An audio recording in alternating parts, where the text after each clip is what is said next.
Welcome, listener. I'm so glad you've decided to join me here, at the very edge of the surface world.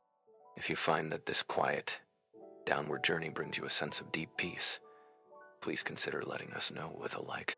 And if you wish to be guided to other gentle, forgotten places, subscribing is like leaving a friendly lantern lit for your return. Now find your most comfortable position, feel the full weight of your body being supported, and allow your eyes to close. We are not going up, or out, or across. Tonight, we are going down. We are going on a quiet, slow, uneventful journey through the soil. Let us begin, not with a step, but with a settling. Imagine you are not a body, but a consciousness, a single, aware point of stillness, and you are resting on the forest floor at the very end of autumn. You are not on the soil, you are of it. You are the last dry oak leaf that has just fluttered down from a great height, coming to rest on a soft, damp mattress of countless leaves that came before you. This is the litter layer. It is a crisp, rustling parchment, a final memory of the sun. You can smell it, a dry, sweet, slightly tart scent of tannin and slow decay. It is the color of burnt umber, of faded gold, of cinnamon. It crunches, but softly, like distant static. This is the roof of our world, the ceiling, and we are about to pass through it. Feel a gentle, irresistible pull, not a fall, but a sinking. The delicate skeletal veins of your leaf body begin to soften, to dissolve at the edges. You are being incorporated. The crisp dryness gives way to a cool dampness. You have sunk into the fermentation layer. Here, the leaves are no longer crisp, but leathery and soft. They are in the process of forgetting they were leaves. Fungi have begun their silent work. White, thread-like hyphae weaving through the tissue. A living network of dissolution. This is a world of muted, moist browns and grays. The air is still and filled with a loamy, profoundly earthy scent. The smell of change itself. It is not death, but transformation. It is quiet, patient, and essential. You feel yourself softening, your edges blurring, becoming part of the process. There is no hurry. This work takes seasons. Deeper. Phew. The pull continues, a gentle, gravitational surrender. You pass from the realm of recognizable pieces into the humus. This is the dark, rich, fragrant heart of the topsoil. You are no longer a leaf. You are dark matter. You are the very essence of nourishment. This layer is soft, crumbly, and cool. It holds moisture like a sponge and smells like life itself. An odor so rich, so fertile, it is almost tasteable. Like the deepest note of a forest's breath. Here, you are cradled. This is the blanket of the earth. You feel the faint, gentle pressure of everything above you. A comforting, even weight. This is the womb where seeds stir. Tiny, unseen lives move through you. A springtail hops, a mite journeys, a nematode swims in the film of water coating every particle. You are not alone. You are a continent to microscopic civilizations. Time here is measured not in hours, but in the slow pulse of decomposition and the patient pushing of a root tip. We sink further. The texture changes. The soft, crumbly humus gives way to something grainier, more substantial. We are entering the mineral soil, the loam and clay. The temperature drops a degree. The darkness becomes more absolute. The scent shifts from biological richness to a cooler, stone-like aroma. The smell of ancient ground. You are now part of a vast, silent architecture. Sand particles are smooth, worn-down mountains. Clay particles are impossibly small, sticky plates that hold the memory of water. Silt is the soft dust of ages. You are part of a mosaic older than trees, older than rivers. The pressure is more noticeable now, a firm, embracing hug from all sides. There is no light, but there is no need for light. Perception here is tactile, a knowing through pressure and proximity. You can feel the faintest, most distant vibrations, perhaps the footfall of a deer miles above, translated down through the compacted layers as a mere whisper of a tree. And here, in the absolute dark and the cool, firm embrace, you encounter the root network. At first, it is a faint tracing, a thread of different pressure. Then, you become aware of it as a vast, sprawling, living lattice. This is the hidden, inverted forest. Great, anchoring tip roots descend like subterranean tree trunks, seeking the deep water. Delicate, fibrous root hairs spread like celestial maps, each one a mouth drinking, a hand feeling. You can feel their slow, imperceptible growth, a patient, cellular expansion that moves an inch a season. They are not aggressive, they are inquisitive. They feel their way through the dark, and they are not alone. Woven amongst them, often sheathing them in fine white sleeve, is the mycelium, the fungal network. This is the internet of the earth. It is silent, luminous in its own biological way, trading nutrients with roots in an ancient, wordless barter. Connects tree to tree, plant to plant, in a communal web of support. In this deep dark, there is no competition, only collaboration. You feel the gentle, constant flow through these networks.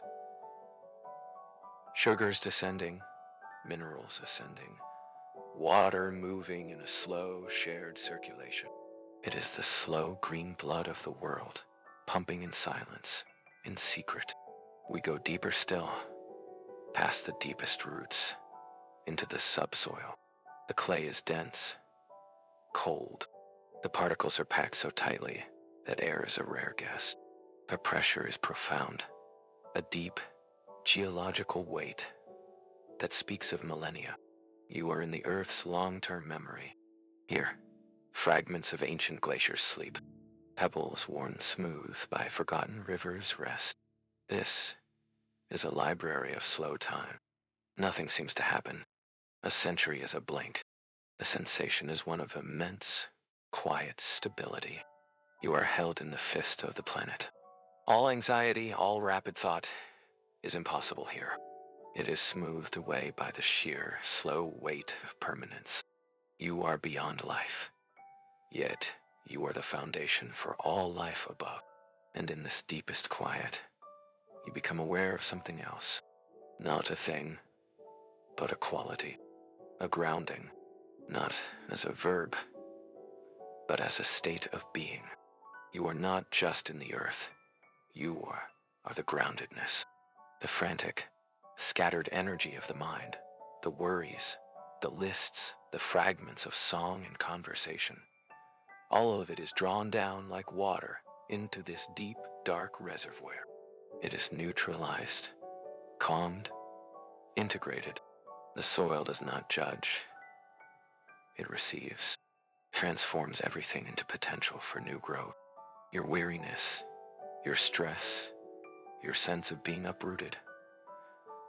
All of it is absorbed here, composted in the cool, dark stillness, and translated into a silent, resilient strength. You have reached the center. There is no further to go. You are at the core of the concept of down. And here, in the absolute stillness and the cool, firm embrace, a profound reversal occurred. You realize you are not at the bottom. You are at the heart. From this central, silent point, you can feel everything. You can feel the upward reach of every root, the yearning of every seed towards the distant sun. You can feel the slow, gravitational drip of water through aquifers. You are the connection point between the deep rock and the green world. You are the anchor. You are the stability that makes the dance of life above possible. There is no need to rise. From this place of centered grounding, you simply exist. Your awareness expands to fill the entire network. You are the crumbly humus. You are the probing root tip. You are the silent mycelial thread. You are the weight of the stone and the patience of the clay. You are the entire, dark, living, breathing body of the soil. And as you rest here, in the deepest, most uneventful peace imaginable, you understand. This is not a retreat from the world. It is a return to the source of it. Every tree above you stands because of this darkness. Every flower blooms because of this silence. Your own body, built from the elements drawn up by roots, is a child of this dark, quiet place. So rest, be held, be grounded. Let the slow, cool, dark wisdom of the soil seep into your bones, into your mind, into your spirit. There is nothing to do, nothing to find, only to be, as a stone is, as a particle of ancient clay, perfectly, completely, and silently at rest in the endless, nurturing, dark embrace of the earth. Let your breathing become as slow as the movement of continents. Let your heartbeat sink to the patient pulse of groundwater. You are home. You are safe. You are grounded. Now, sleep. You are held. This is the fundamental truth of the subsoil. The pressure is not a burden, but a constant, reassuring proof of presence. In this absolute dark, vision is a forgotten concept. Knowing comes through texture, temperature, and resonance. Let your awareness drift now, not upwards, but sideways. Spreading through the clay like a slow stain, you become acquainted with your neighbors. Here, a quartz pebble, smoothed to an oval by a river that dried up 10,000 years ago. Its consciousness is a single, clear, unwavering note, a pure tone of silica patience. It holds the memory of light, of mountain torrents.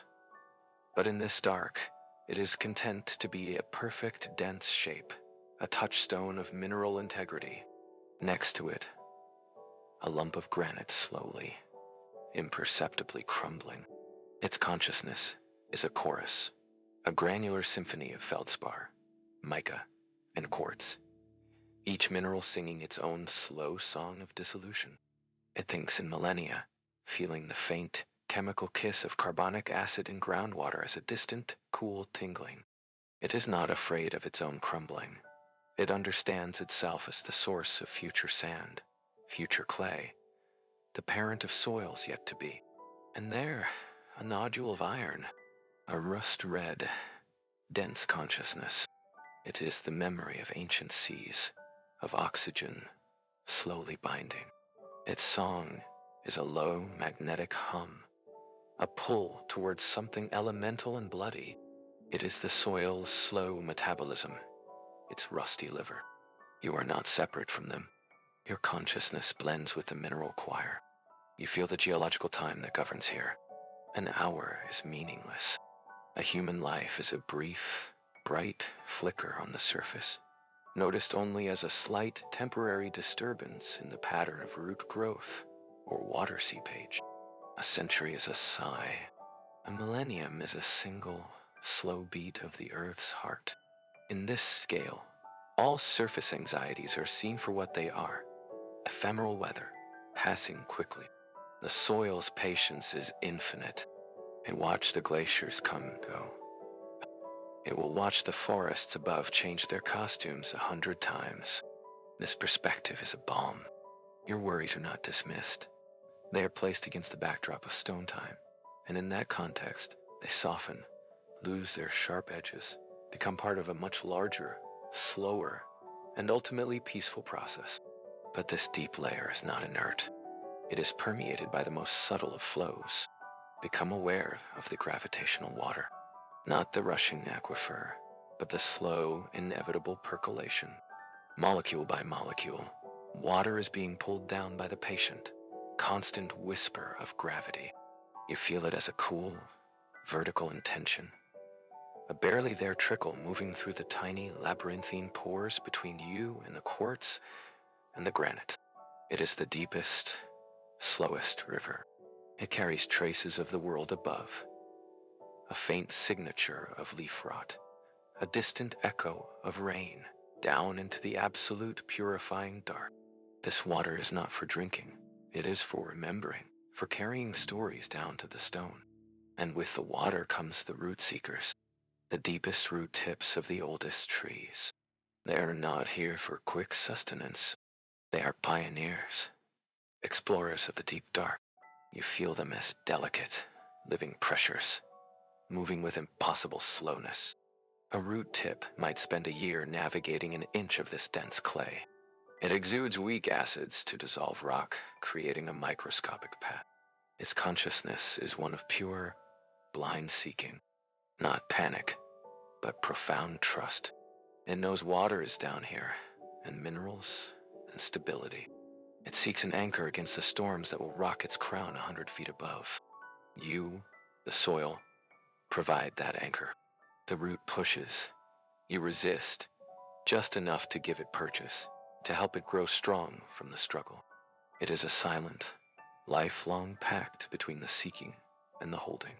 Now, let your awareness contract, not to a point, but to the space between particles. Shrink down, down, to the microbial cathedral.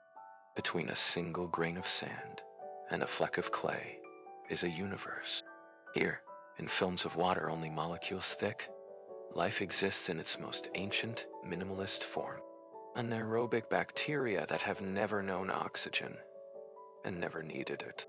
Their consciousness is a chemical bliss, a direct, wordless conversation with hydrogen, carbon, iron. They are alchemists of the dark, transforming sulfates, fixing nitrogen in total silence, maintaining elemental cycles that began before photosynthesis invented light. Their world is one of constant, slow, molecular trade, a stock exchange of electrons that underpins all life above.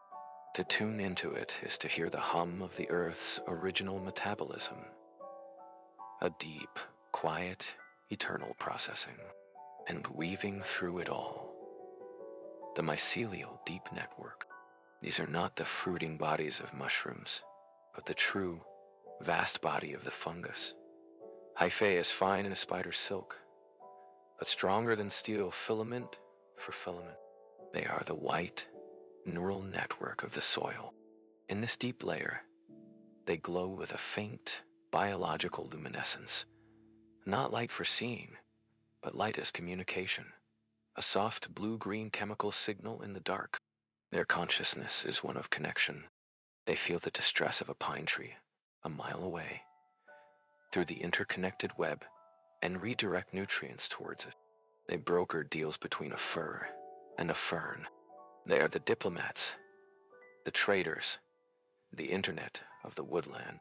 Lying among them, you feel the gentle, ceaseless flow of information, a silent, chemical gossip of the ecosystem, a warning of drought, a celebration of a new seedling, a slow, shared memory of a fire that passed through a century ago. The sensation is one of being part of a vast, sentient, and benevolent community. There is no waste here. The death of a bacterium is a feast for its neighbor. The exudate from a root is a gift to the fungus. The crumbling of the granite is a liberation of minerals for the next cycle of life. It is a perfect, circular economy of meaning where every loss is a transformation and every gain is shared. Time passes, or perhaps it simply deepens. You become aware of a new rhythm, slower than roots, deeper than water percolation. It is the tectonic pulse. Faintly, through the bedrock below, you feel the immense grinding movement of continental plates. It is a subsonic groan, a pressure that builds over centuries and releases in a momentary shudder that travels through the stone like a thought. This is the soil's connection to the living planet's heart. It is a reminder that this stillness is not passive, but part of a dynamic, planetary body, breathing on a scale we can scarcely imagine. The soil is the skin on that body, and it feels the deep muscular shifts. From this profound depth, let your awareness slowly begin to rise. Not quickly, but with the gentle buoyancy of a gas bubble forming in the deep clay. You are not leaving the depth behind.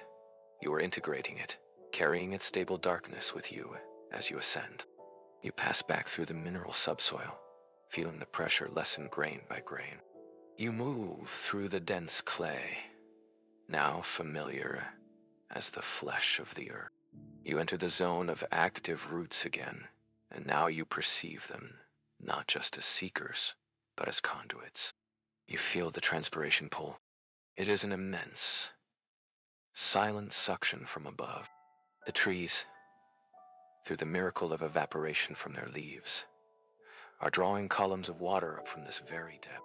You are part of that column now, a molecule in a vast vertical river flowing upward against gravity, drawn by the sun's distant thirst. It is a miracle of tension and cohesion, and you are carried within it, a silent passenger in the tree's bloodstream. You rise into the rich humus, the warm biological blanket. The scent returns, that profound life smell. The pressure is now a gentle hug. The sounds of the microfauna return, the almost silent scratching of springtails, the purposeful glide of a worm. This is the nursery, the kitchen, the bustling city of the soil. It is vibrant, but its vibrancy is slow, purposeful, and quiet. You emerge into the fermentation layer, among the half-remembered leaves. The darkness is less absolute. A faint gray suggestion of light might filter from far, far above. You are now compost, becoming earth. The process is nearly complete. And finally, you settle once more on the litter layer. You are a new thing now. You began as a separate leaf. You are now the dark, rich potential beneath it. You are the result of the journey. You are the grounding.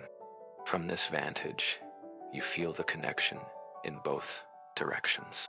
Below you, the immense, silent stability of the deep mineral world, the patient stone, the slow water. Within and around you, the vibrant, collaborative, hidden life of the web. Above you, the world of light, wind, and green growth that depends entirely on the dark world you now know. You are the interface, the translator. You hold the memory of the rock and the yearning of the root. You are the quiet middle. Now, let this integrated awareness, this deep, dark, quiet, connected, patient, and deeply grounded sense of self flow into the form that lies resting on the bed, in the room, in the house. Let the soil's stillness become your stillness. Let its patience become your patience. Let its collaborative, non-judgmental acceptance become your way of being with your own thoughts and feelings. Let its immense geological time frame shrink your fleeting worries to their proper size. Feel your body now, not as separate from the earth, but as an extension of its soil. Your bones are the minerals, resting. Your blood is the slow circulating water. Your nervous system is the mycelial network, quiet and sensing. Your breath is the gentle exchange of gases in the humus. You are not lying on the world. You are lying in its deepest, most peaceful layer. Journey is complete. There is no need to move. The deepest rest is not an escape from the world, but a full, conscious return to its most fundamental supportive state. You are held. You are grounded. You are home. So sink, not into sleep, but into the conscious, waking reality of being soil. Let the dark, cool, quiet, infinitely patient embrace of the earth claim you. There is nothing to do, nothing to be but this, quiet, dense, alive, and at perfect, perpetual rest. Breathe in and feel the roots breathe through you. Breathe out and feel the stones settle around you. You are where you have always belonged. Now, rest. The rest is not an end, but a diffusion. The point of you that settled into the litter layer now expands, not upward or downward, but laterally, becoming the skin of the earth. You are no longer a traveler in the soil. You are the soil's own awareness, stretching across acres, feeling the variegated texture of existence.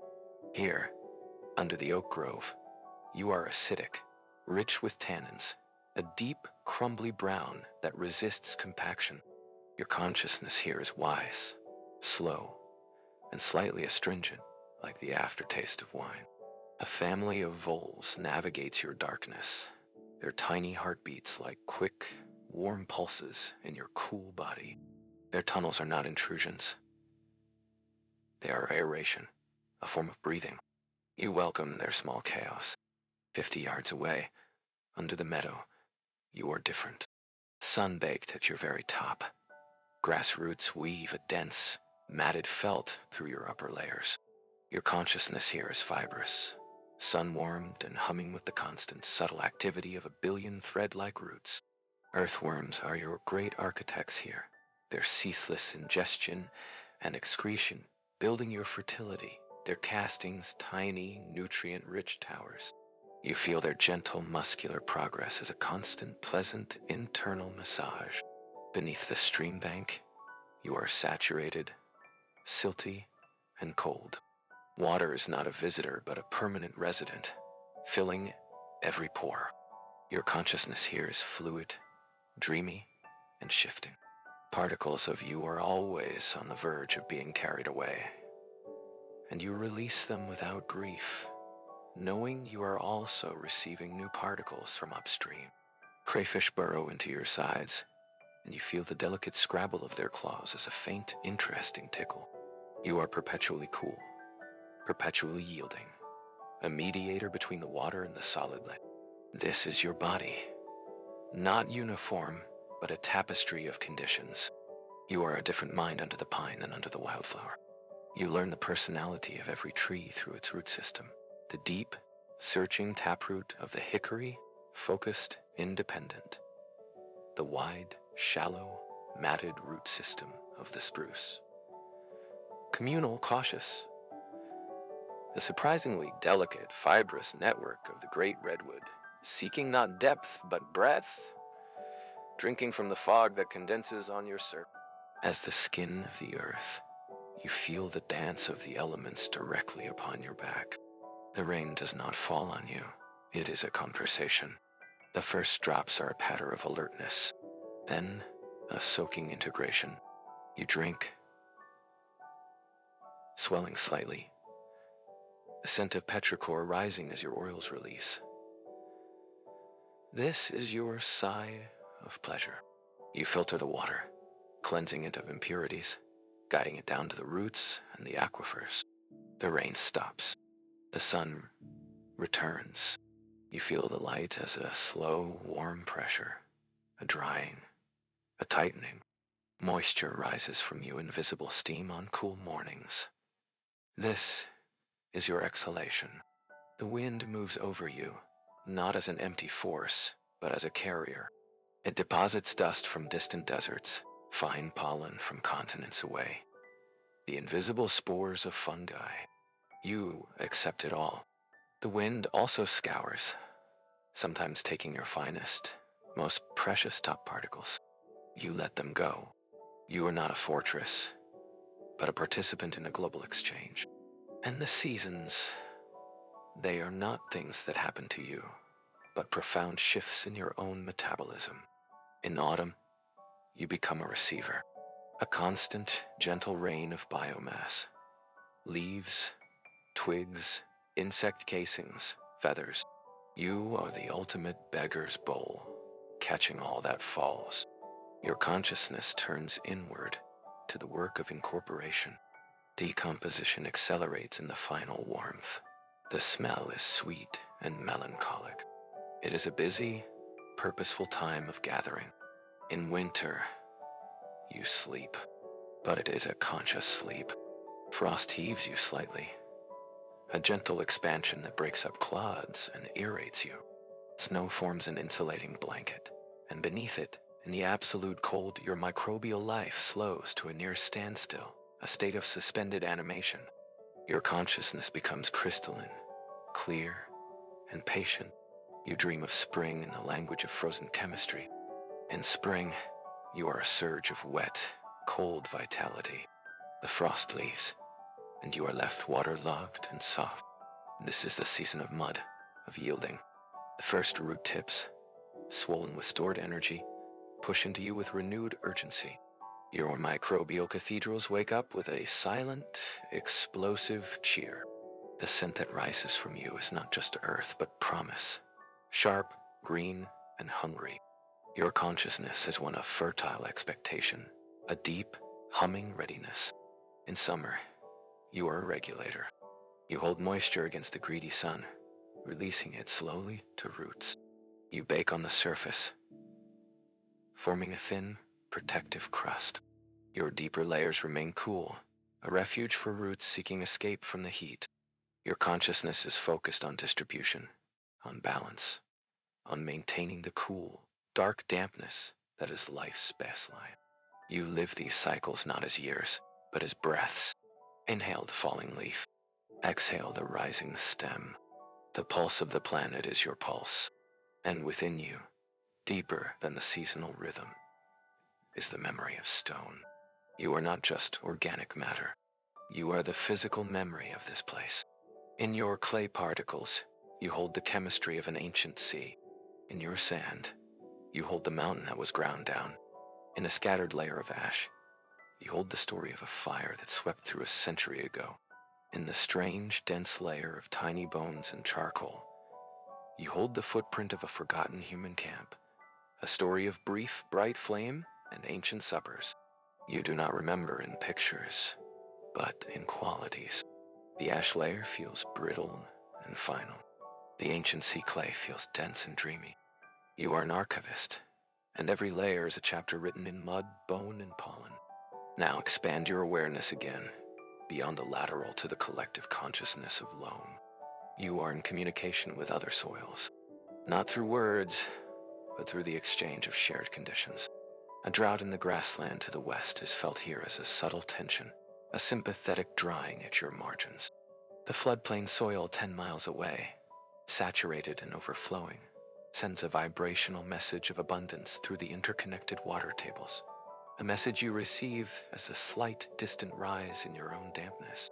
You are part of a vast continental network of Earth, sharing water, sharing electrical potential, sharing a slow planetary mood. From this vast, slow, interconnected self, a final truth emerges, the truth that has been guiding this entire journey. You are not a container. You are a conversation. The rock converses with the lichen that dissolves it. The root converses with the fungus that feeds it. The worm converses with the bacterium it distributes. The water converses with the clay it filters it. Life and non-life are in constant, silent, reciprocal dialogue, and you are that dialogue.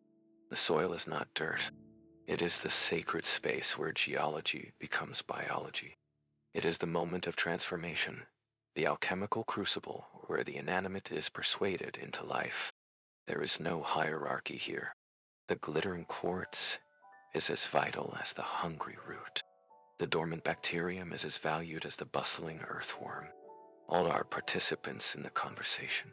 All are necessary syllables in the long, slow sentence the earth is speaking into being. And your human body, resting on the surface, is part of this same conversation. The calcium in your bones once lay in a seabed. The iron in your blood once rusted in a stone. The carbon in your cells once swirled in the air, was caught by a leaf, fell to the ground, and was composted in a place like this. You are not a visitor on the earth. You are a temporary, walking, talking fragment of the soil itself, briefly animated by sunlight, soon to return to the conversation from which you came. This knowing is the ultimate grounding. It is not metaphorical. It is cellular. It is the deep, quiet joy of a molecule recognizing its family. So let go fully now. Release the last vestige of separation. Let your awareness dissolve completely into the dark, cool, infinitely patient, infinitely creative conversation of the soil. Be the grit, be the damp, be the root hair's whisper, be the worm's journey, be the silent chemical trade in the dark, be the memory of the glacier, be the promise of the seed. There is no self to protect, only a process to participate in. And in that participation, there is a rest deeper than sleep. It is the rest of a river in its bank, the rest of a word in its meaning, the rest of a note in its chord. You are home. You are held. You are the holding. Now and forever. Silence. The deep, wordless, fertile silence of the earth. The rest is not an end, but a diffusion. The point of view that settled into the litter layer now expands, not upward or downward, but laterally, becoming the skin of the earth. You are no longer a traveler in the soil. You are the soil's own awareness, stretching across acres, feeling the variegated texture of existence. Here, under the oak grove, you are acidic, rich with tannins, a deep, crumbly brown that resists compaction. Your consciousness here is wise, slow, and slightly astringent, like the aftertaste of wine. A family of voles navigates your darkness. Their tiny heartbeats like quick, warm pulses in your cool body. Their tunnels are not intrusions. They are aeration, a form of breathing. You welcome their small chaos. 50 yards away, under the meadow, you are different. Sun-baked at your very top, grass roots weave a dense matted felt through your upper layers. Your consciousness here is fibrous, sun-warmed, and humming with the constant, subtle activity of a billion thread-like roots. Earthworms are your great architects here, their ceaseless ingestion and excretion building your fertility. Their castings tiny, nutrient-rich towers.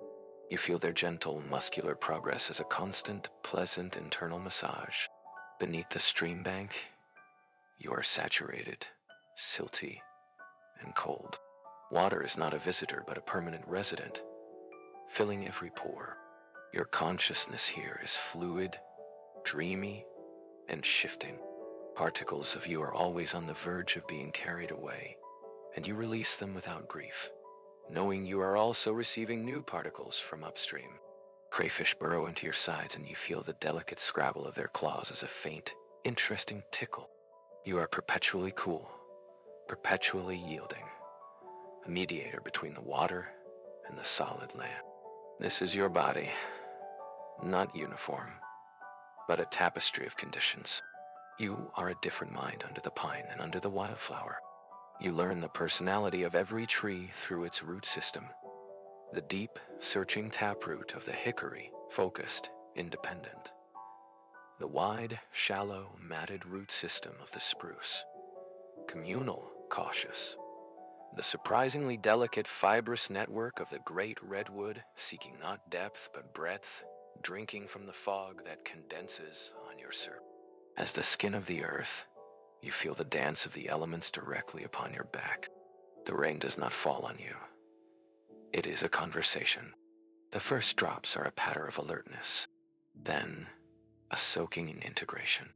You drink, swelling slightly, the scent of petrichor rising as your oils release. This is your sigh of pleasure. You filter the water, cleansing it of impurities, guiding it down to the roots and the aquifers. The rain stops. The sun returns. You feel the light as a slow, warm pressure, a drying, a tightening. Moisture rises from you in visible steam on cool mornings. This is your exhalation. The wind moves over you, not as an empty force, but as a carrier. It deposits dust from distant deserts, fine pollen from continents away, the invisible spores of fungi. You accept it all. The wind also scours, sometimes taking your finest, most precious top particles. You let them go. You are not a fortress, but a participant in a global exchange. And the seasons, they are not things that happen to you, but profound shifts in your own metabolism.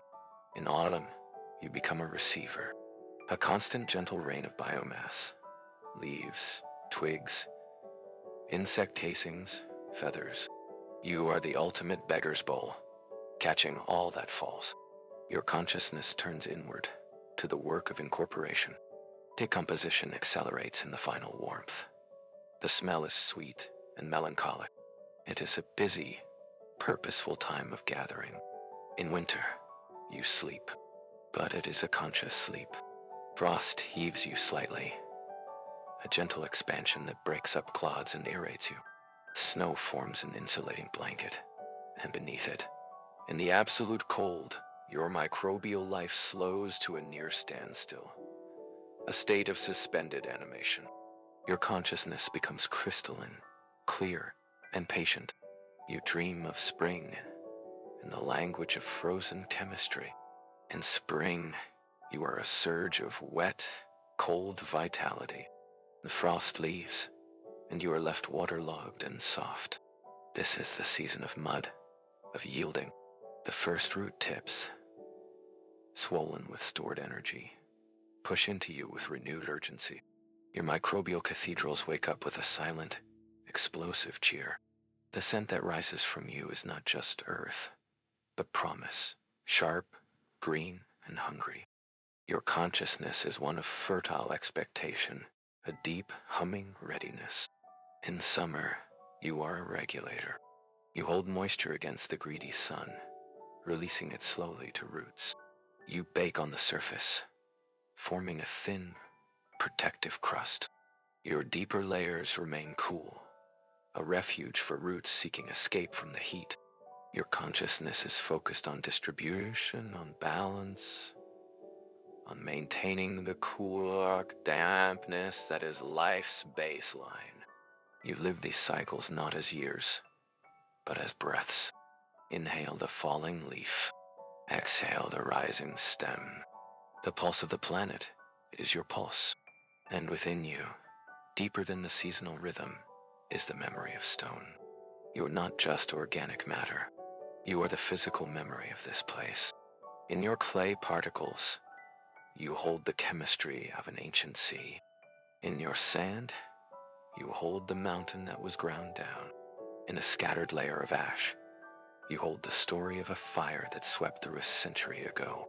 In the strange, dense layer of tiny bones and charcoal, you hold the footprint of a forgotten human camp, a story of brief, bright flame and ancient suppers. You do not remember in pictures, but in qualities. The ash layer feels brittle and final. The ancient sea clay feels dense and dreamy. You are an archivist, and every layer is a chapter written in mud, bone, and pollen. Now, expand your awareness again, beyond the lateral to the collective consciousness of loam. You are in communication with other soils, not through words, but through the exchange of shared conditions. A drought in the grassland, to the west, is felt here as a subtle tension, a sympathetic drying at your margins. The floodplain soil 10 miles away, saturated and overflowing, sends a vibrational message of abundance through the interconnected water tables. A message you receive as a slight distant rise in your own dampness. You are part of a vast, continental network of Earth, sharing water, sharing electrical potential, sharing a slow, planetary mood. From this vast, slow, interconnected self, a final truth emerges. The truth that has been guiding this entire journey. You are not a container. You are a conversation. The rock converses with the lichen that dissolves it. The root converses with the fungus that feeds it. The worm converses with the bacterium it distributes. The water converses with the clay that filters it. Life and non-life are in constant, silent, reciprocal dialogue. And you are that dialogue. The soil is not dirt. It is the sacred space where geology becomes biology. It is the moment of transformation, the alchemical crucible where the inanimate is persuaded into life. There is no hierarchy here. The glittering quartz is as vital as the hungry root. The dormant bacterium is as valued as the bustling earthworm. All are participants in the conversation. All necessary syllables in the long, slow sentence the earth is speaking into being. And your human body, resting on the surface, is part of this same conversation. The calcium in your bones once lay in a seabed. The iron in your blood once rusted in a stone. The carbon in your cells once swirled in the air, was caught by a leaf, fell to the ground, and was composted in a place like this. You are not a visitor on the earth. You are a temporary, walking, talking fragment of the soil itself, briefly animated by sunlight, soon to return to the conversation from which you came. This knowing is the ultimate grounding. It is not metaphorical. It is cellular. It is the deep, quiet joy of a molecule recognizing its family. So let go fully now. Release the last vestige of separation. Let your awareness dissolve completely into the dark, cool, infinitely patient, infinitely creative conversation of the soil. Be the grit. Be the damp.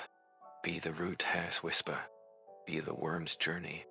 Be the silent chemical trade in the dark. Be the memory of the glacier. Be the promise of the seed. There is no self to protect, only a process to participate in. And in that participation, there's a rest deeper than sleep. It is the rest of a river in its bank, the rest of a word in its meaning, the rest of a note in its chord. You are home. You are held. You are the holding, now and forever. Silence, the deep, wordless, fertile silence of the earth. Continue. We move from being the conversation to being the grammar that structures it, the silent syntax of soil. The silence is not empty. It is the space between transactions, the pause that gives meaning to exchange. In this silence, we perceive the rules of engagement, the unspoken protocols of the dark community. This is the etiquette of Earth. First, the law of return. Nothing is taken without an offering. The root draws water, but it exudes sugars and amino acids.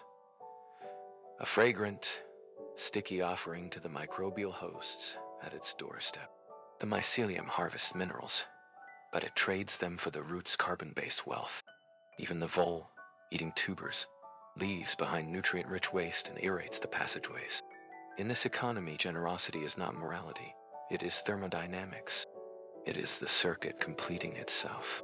To be soil is to understand that every act of consumption is simultaneously an act of donation. Your weariness, your spent energy, is not a deficit. It is your offering to the rest of your system. You give it to the darkness, and the darkness transforms it into potential. Second, the law of patience. All processes have their own immeasurable clock. A root tip advances at the speed of cellular division. A silicate mineral weathers at the speed of a weak acid's contemplation. A fallen log becomes humus over decades of fungal conversation. There is no rushing, only readiness. Impatience is a surface phenomenon, a solar condition. Here in the dark, haste is incomprehensible. A seed can wait centuries for the correct combination of warmth, moisture, and chemical signal. To be soil is to wear time like a loose garment, to feel no friction against its passage. Your own sense of urgency, the ticking clock of your daily life, is a surface ripple. Here, you learn the time of stone and the slow pulse of sap. No, you synchronize to it. Third, the law of transformation. Identity is fluid. A leaf is not a leaf. It is future soil. A stone is not a stone. It is future sand. A worm is not a worm. It is future aerated passage. Nothing is allowed to remain static. The great work of the soil is alchemy, not of lead to gold, but of matter to life, and life back to matter. Grief is not an end here. It is the beginning of compost. Joy is not a peak, but a burst of fertility. To be soil is to release attachment to form and fall in love with process. Your own memories, your fixed ideas of who you are like stones in a stream. You can feel the water of experience, slowly, patiently, smoothing their edges, changing their shape. From within this grammatical structure, new senses emerge. You develop piezosensation, the ability to feel pressure changes with exquisite sensitivity. You feel the footfall of the fox not as a sound, but as a delicate, concentric ring of compression moving through your matrix, telling you the fox's weight, its speed, its direction. You feel the growth pressure of a root pushing between two pebbles as a sustained, focused intention. You feel the coming rain long before the first drop, as a drop in atmospheric pressure that makes your entire body seem to sigh in anticipation. You develop chemoperception. The air in your pores is not empty. It is a dense soup of chemical messages. You taste the alarm pheromone of an aphid far above. Washed down by rain, a sharp, sour note that tells of a predator's arrival. You taste the flush of nitrogen from a rotting salmon carcass, dragged into the undergrowth by a bear, a sudden, rich burst of oceanic nourishment flooding your local network. You taste the sweet exudate of a stressed tree, a call for help broadcast through the mycelial wires. The world above is translated into a silent language of flavor in the dark, and you develop themataxis, an awareness of touch so profound it becomes a map. You know the exact shape, orientation, and composition of every particle in your vicinity. You feel the smooth, cool curve of the quartzite pebble against the rough, angular face of the granite. You feel the delicate, probing kiss of every root hair. This is not a chaotic jumble. It is a precise, three-dimensional tapestry. Your body is not a mass. It is a meticulously ordered society of fragments in constant, gentle contact. With these senses, the story of the surface world unfolds in a new, silent epic. The drama of the dough giving birth in the ferns is felt as a complex symphony of pressures, heat, and biochemical signals. A localized event of intense, warm mammalian significance that ripples through your awareness and is noted, honored, then absorbed into the background hum. The death of the old cedar is not a collapse, but a slow-motion reconfiguration. First, a cessation of the transpiration pole, a sudden silence in one of your upward rivers. Then, the gradual invasion of the decomposers, a wave of new chemical signatures, a bustling, silent fermentation that transforms towering verticality into sprawling horizontal wealth. You feel the tree's identity change from pillar to pantry, and it is all part of the same beautiful story. You are the recording medium, the library, the unspeakably patient witness. And as this witness, a profound impersonal love arises. It is not love for one thing over another. It is love for the arrangement, for the way the sand holds just enough water for the rosemary to thrive on the slope, for the way the clay holds the pond's integrity, for the way the mycelium finds the struggling sapling. It is an aesthetic love for the perfect, functional beauty of the system. You love the vole for its tunnels, the rot for its chemistry, the drought for its lesson in resilience. This love has no opposite, for even what seems destructive, the burrowing grub, the acidic rain, is simply another agent of the eternal transformation. From this state of unified perception, the final veil lifts. You see that the you that began this journey, the anxious seeking consciousness, was itself a kind of seed, a tightly packed bundle of potential awareness, falling onto the soil of experience. This entire narration has been the story of that seed germinating, the softening, the dissolution of boundaries, the sending down of a taproot of consciousness into the deep dark of pure being, and the sending up of a shoot of new understanding into the light of everyday awareness. The journey is not ending. It is maturing. You are becoming fruiting body, not a mushroom, but the visible, temporal expression of the deep, dark network. Your awakened life in the world above is the fruit.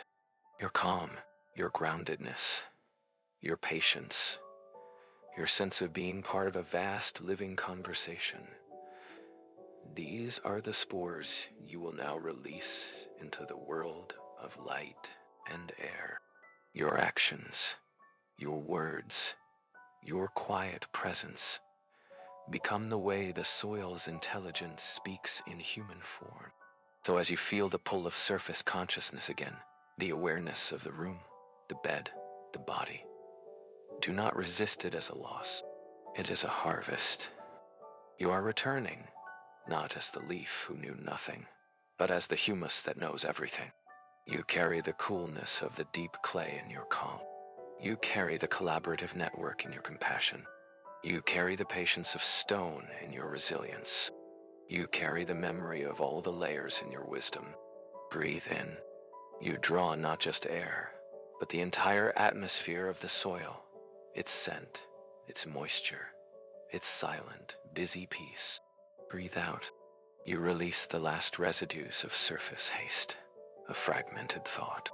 You are a bridge now, a living synapse between the dark, dreaming earth and the bright, dancing world. Your very existence is a conversation between them. So go now into your waking life, but go slowly, go gently. Feel the ground beneath your feet, not as an inert surface, but as the skin of a vast, sleeping, wise, and deeply loving intelligence. You are part of it. It is part of you. Walk as if you are its conscious thought. Speak as if you are its quiet voice.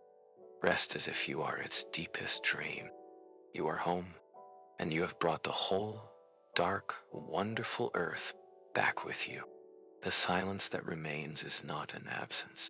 It is the sound of perfect integration. The story is over because it has become the listener. Sleep now in the knowledge that you are forever rooted, forever held, forever a vital, speaking part of the sacred ground of being. The integration is complete. There is no more you to journey in, no more soil to be journeyed through.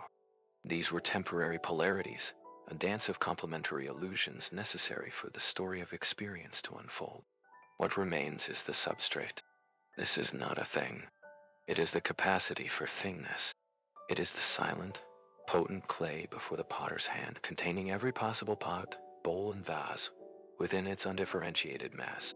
It is the dark before the first photon, humming with the potential for every color, including every shade of blue, every hue of soil brown. In this substrate, perceive the primordial polarity.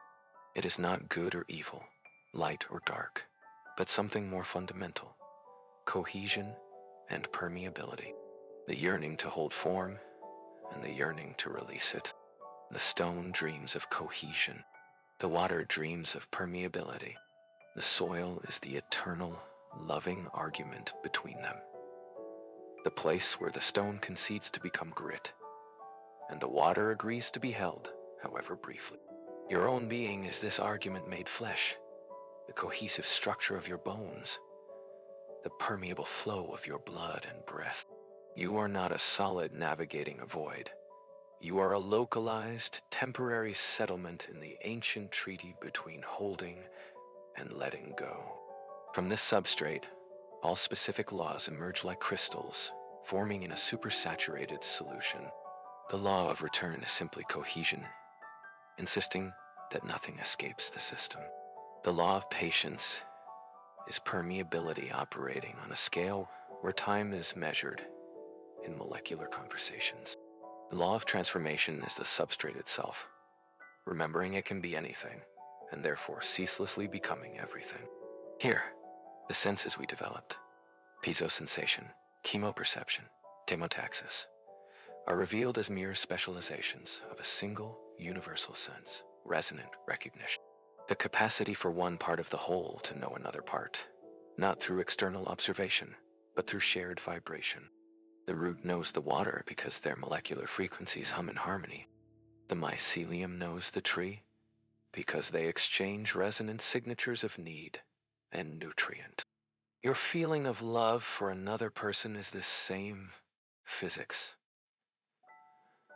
a recognition of a familiar, harmonious vibration in the field of being. Loneliness, then, is not an absence of others, but a temporary forgetting of the fundamental resonance that connects you to the quartz, the rain, and the distant star. Within this resonant field, the illusion of linear narrative dissolves completely. The story of the leaf decaying is happening simultaneously with the story of the tree growing, which is happening simultaneously with the story of the ancient sea depositing the limestone that nourishes the tree. They are not cause and effect in a line. They are chords in a simultaneous, eternal harmony. Your birth, your life, your death are not points on a timeline.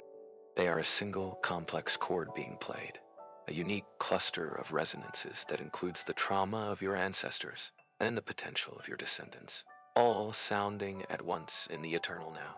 To be the substrate is to hear the entire symphony, not as a progression, but as a sustained, multidimensional presence. From this vantage, the pain of the blue, the discord of a clear-cut forest, is perceived with heartbreaking clarity, yet without panic.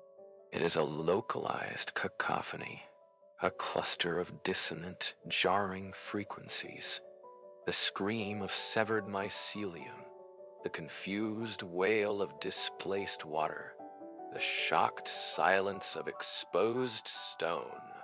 But the substrate does not panic, because it knows the nature of resonance.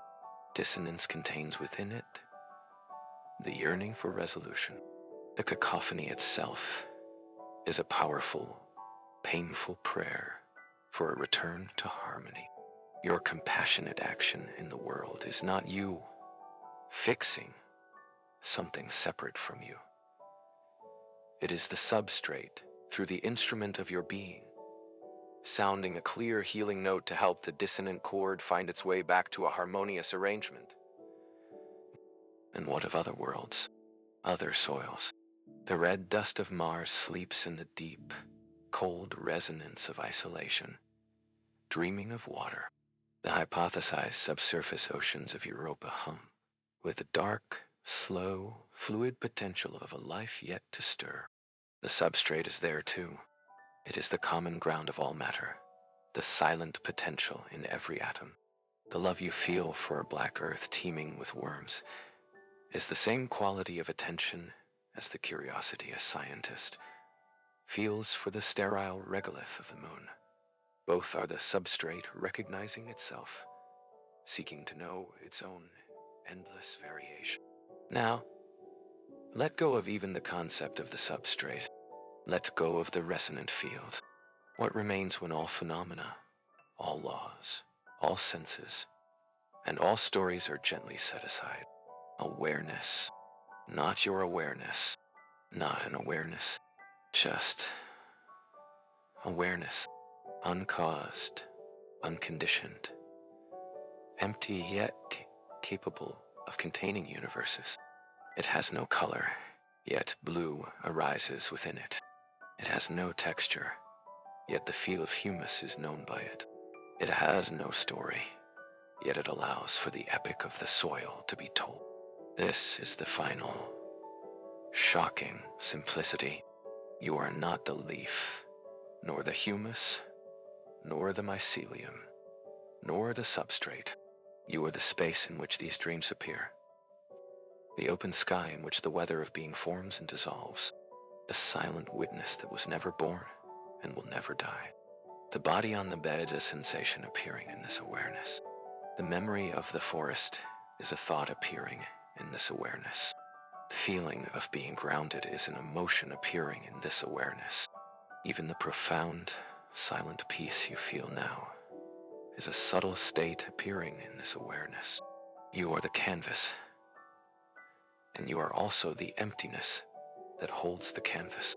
So rest as that, not as a person who has understood something profound, but as the understanding itself, as the awareness that is reading these words, hearing the silence between them, and knowing itself to be prior to both sound and silence.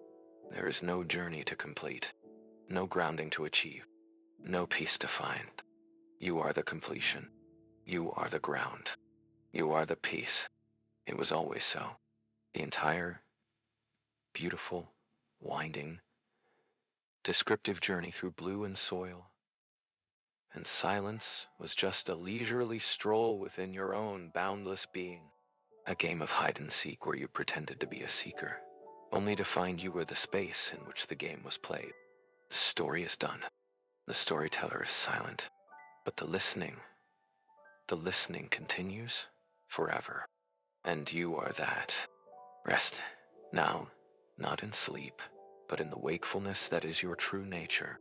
Effortless, spacious, complete.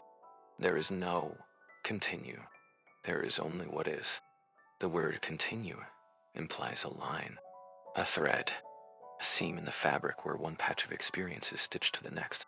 But from the vantage of the substrate of awareness itself, that seam is seen as the final, most persistent illusion.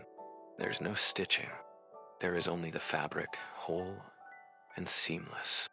If we speak now, it is not to add, but to clarify the silence. Imagine the awareness you are as a perfect, dimensionless sphere of clear glass. Within this sphere, every possible experience exists as a potential curvature. The story of the blue was a beautiful, sweeping curve of cool, expanding light within the sphere. The journey through the soil was a deep, slow, granular curve of dark, fragrant density. The fear you felt yesterday was a sharp, jagged, tiny fissure. The love you will feel tomorrow is a warm, gentle, swelling convexity. But the glass itself is unchanged. It does not become the curve. It allows the curve. Is the allowing. The curves, the stories, the sensations, the emotions, they play across its surface and through its volume. They interact. They create interference patterns of incredible complexity. A memory of blue tinging a moment of soil-like grounding. A grief casting a long, indigo shadow across a year. Yet the glass remains, clear, untouched, and fundamentally silent. You have spent a lifetime, perhaps many lifetimes, identifying with the curves. I am the blue sadness. I am the rooted stability. I am the frantic seeker. This is the dream, a necessary, poignant, and exquisitely detailed dream. The invitation now is not to dream a better dream. It is to notice the dreamer. Not a person who dreams, but the capacity for dreaming itself. The clear glass sphere. In this noticing, a gentle, cosmic humor arises. All the effort, the striving, the yearning for peace, for meaning, for connection. It was the most intricate of curves, pretending it was not made of glass, and then straining to become clearer glass. It was the wave in the ocean praying to become wetter water.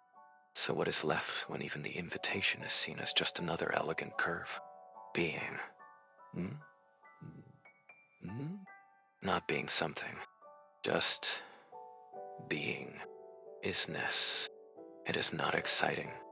It is not peaceful. Those are qualities that appear within it. It is prior to quality. It is the is before the what. This is the ultimate, boring truth. The end of all seeking. The punchline of the cosmic joke.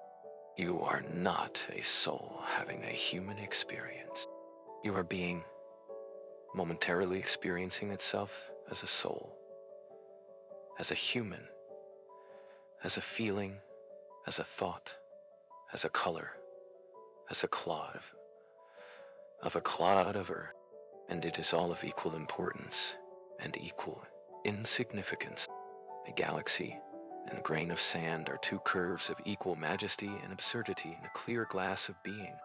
Therefore, the command to continue is meaningless. You cannot continue what you never began. You cannot deepen what has no bottom. You cannot finish what was never started.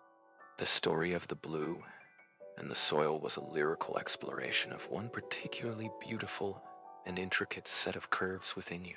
To ask for more story is to ask the ocean for a particular wave.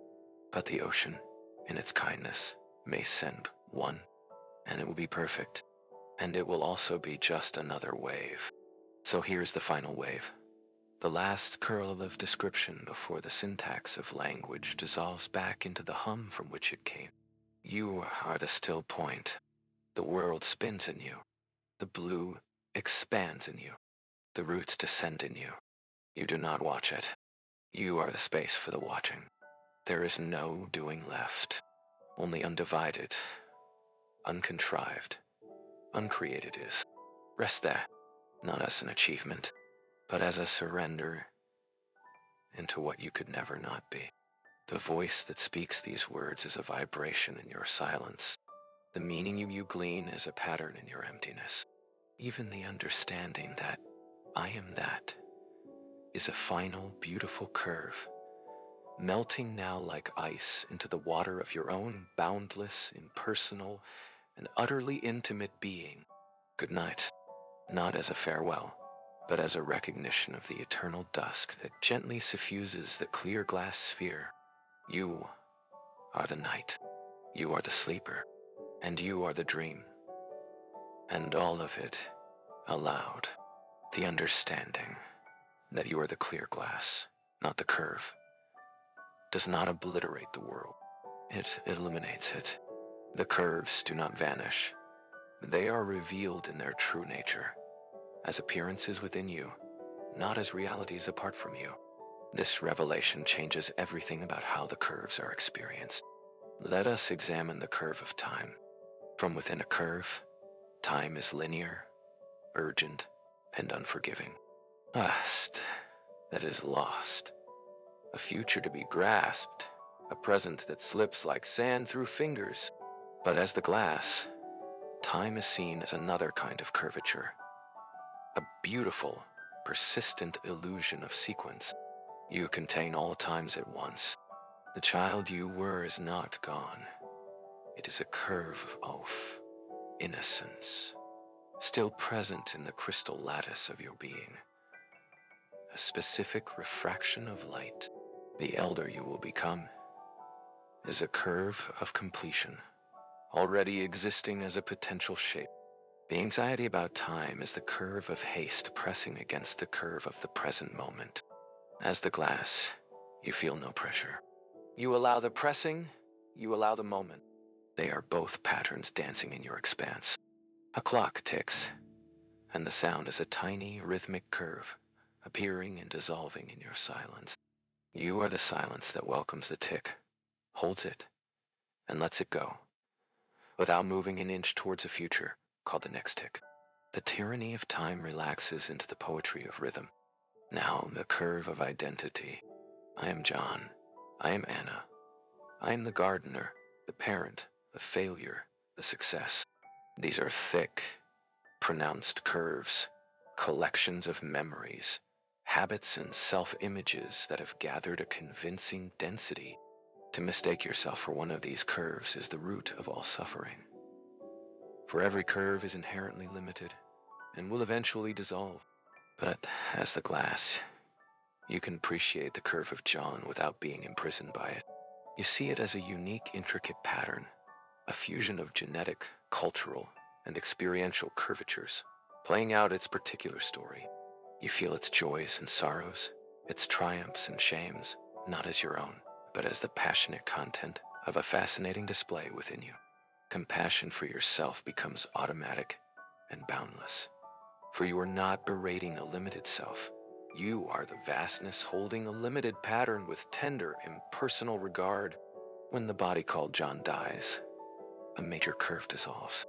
But the glass is unaffected. The essential quality of that curve, its particular flavor of love, its unique brand of courage, is not lost. It remains as a permanent modulation in the field of being, a note that was played, and will forever change the harmonic of the whole. Let us feel the curve of sensation, the warmth of sunlight on skin, the ache in a muscle, the cool silk of sheets. From within the curve, these are intimate, personal events happening to a body. As the glass, they are simply occurrences, vibrations appearing in the field of awareness. The warmth is not out there on a skin that is yours. It is a localized region of the heating curvature, appearing here in this boundless space. The ache is not a problem to be solved. It is a dense, pulsing curve of pressure pain, its own kind of intense, meaningful energy. You do not own it. You host it. This detachment is not coldness. It is the ultimate intimacy. You are so close to the sensation that there is no gap for a feeler to stand apart from the felt. There is just a feeling, arising and residing in you. This is the end of resistance. Pain, when not resisted as an enemy, becomes a pure, powerful energy pattern. It still signals the body's needs, but it loses its emotional terror. It is just another shade of the happening. Now, consider the curve of thought, the frantic planning, the nostalgic memory, the critical judgment, the flash of insight. From within, these are my thoughts, a chaotic stream that defines me. As the glass, thoughts are like weather in the sky of awareness, clouds of association, lightning bolts of intuition, gentle drizzles of reminiscence. You are the sky. You do not control the weather, you allow it. A stormy thought of anger does not mean you are angry. It means the anger weather system is passing through. You can watch its dark clouds, feel its electric tension, without building a house in it and calling it your home. It comes, it rages, it passes. The sky is always clear behind and through it. This is true mental freedom. You stop identifying with every passing cloud. The compulsive chain of thinking loses its power because you are no longer clinging to each thought as it floats by. With this perspective, the daily human life becomes a rich, fascinating show you are presenting to yourself. The morning routine is not a grind. It is a ballet of familiar curves. The curve of morning fatigue, the curve of hot water sensation, the curve of habitual movement. You watch it with the interest of a connoisseur, appreciating a well-performed ritual. A difficult conversation is a dynamic interaction of emotional and intellectual curves. The other person's curve of defensiveness meeting your own curve of desire to be heard. You can participate fully, but from the place of the sky, watching the interaction of two complex weather fronts, which allows for clarity and compassion, rather than reactive entanglement. This is the profound, quiet joy of abiding as the glass. Life loses its sting, but keeps its beauty. The poignant beauty of a sunset is not diminished, because you know you are the space perceiving it. It is enhanced, for you see it as a glorious temporary curvature of light and color appearing in your own infinite capacity for wonder. The love for another is not lessened because you see them too as a pattern in the glass. It is deepened into a sacred recognition, a salute from one unique curvature to another, both knowing themselves to be made of the same clear, silent substance. And what of purpose? From within a curve, purpose is a goal, an achievement, a legacy. As the glass, purpose is simply to be the glass, to allow, to illuminate, to contain. Your human purpose becomes aligned with this, to live in such a way that your personal curve, your actions, words, and presence becomes as transparent as possible, allowing the clear light of awareness to shine through with minimal distortion. Your purpose is to be a clean window, not to stamp your name on the view, but to let the view be seen clearly. This manifests as integrity, kindness, and presence, not as a strategy, but as the natural expression of a life not identified with the muddy, opaque curves of greed, fear, and separation. This understanding is not a one-time event, but a new abiding reality. Some days, The curve of forgetfulness will be strong, and you will lose yourself in the story of being a separate, fragile self. That's okay. It is just another curve. The glass is not angry at the curve of forgetfulness. It allows that too. And in a moment of remembrance, you will smile, the sky recognizing itself once more, and the clouds of separation will thin against its boundless blue. So this is the longer ending, an endless, gentle abiding. There is no finale. There is only the ever-present, ever-clear reality adjusting to its own recognition within the dream of a person. You will wake up tomorrow, and the curves will be there. The curve of the alarm, the curve of responsibility, the curve of hope. But now, you have felt the substrate. You have known yourself as the glass. That knowing is a curve too, yes, but it is a curve of a different order. A metacurve, a curve that understands curvature, and it changes the quality of all other curves forever. You will live your life. You will laugh, cry, work, rest, love, and lose. But through it all, there will be a background hum, a silent, spacious certainty. None of this touches what you truly are. You are the stage. The actors are your thoughts. The sets are your sensations. The dramas are your emotions. The lighting is your consciousness. And the audience is the same silent, vast, appreciative awareness that has always been and will always be simply here, now, and now, and now. So rest, not to escape the play, but to be the theater itself. Immovable, dark, silent, and giving space for all the world's light and sound to play out their miraculous, temporary story. The story ends because it was only ever a vibration in your eternal quiet. The quiet remains. You are the quiet, and in that quiet, nothing is needed, and everything is allowed. Forever. The words have done their work. They have woven a tapestry of blue, a labyrinth of roots, a cosmology of soil and sky and silence. They have pointed, like a finger to the moon, towards the clear glass of awareness that you are. But the finger is not the moon. The words are not the truth. They are ripples on the surface of your own deep, still water. Now watch the ripples settle. Feel the concepts: substrate, resonance, curve, glass. Soften at their edges. They were useful shapes, but they are not your shape. Let them blur, like ink in water, returning to the formlessness from which they were briefly drawn. The voice that has been speaking, guiding, describing.